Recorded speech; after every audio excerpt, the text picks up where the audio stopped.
ପାଗଟା ଭଲ ଅଛି।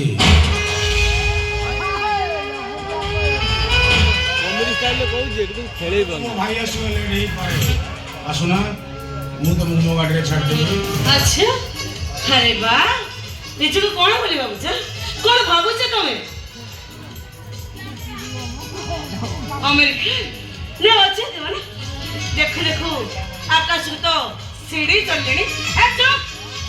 ତମ ସାଙ୍ଗେ ତ ଯିବା ଦୂର କଥା ତମ ଛାଇକି ଛୁଇଁବାକୁ ମତେ ଘୃଣା ଲାଗୁଛି।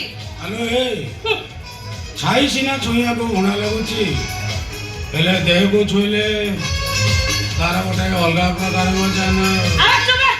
ତୋ ସାହସ ତ କମ ରଖୁଛେ। ଅନେଇଲୁ ପାଖରେ ଫରେଷ୍ଟ ପାର୍କ ଛୋଟିଆ ଛୋଟିଆ ବୁଦା ଆସୁନୁ ତାରି ଆଡ଼ୁଏ ଟିକେ ରମ୍ପାରମ୍ପି ହେଇଯିବା। ଏଥିରେ ତୁ ବି ଘୋଷ ମୁଁ ବି ଘୋଷ।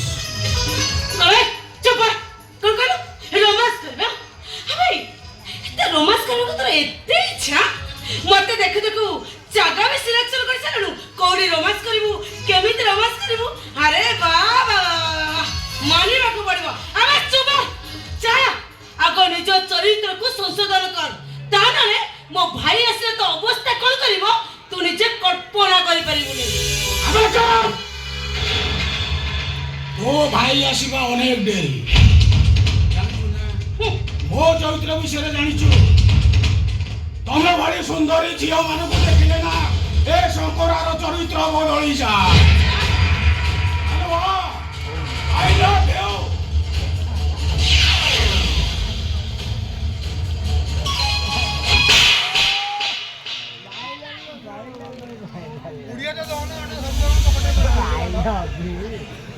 ଚୁପଚାପ ସେଇଠି ଠିଆ ହେଲା।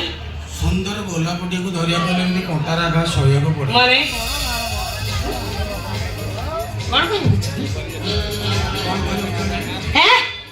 ମୋ ପାଦ ଅଛି ବରପୁରିଆ ଚାଲି ଚାଲି ବୁଝିପାରିଲୁ ପାଦର ବଳ ପାଦରେ ଥାଉ ମାନେ ବାଇକରେ ଗଲେ ଗୋଟେ ନିଆରା ମଜା।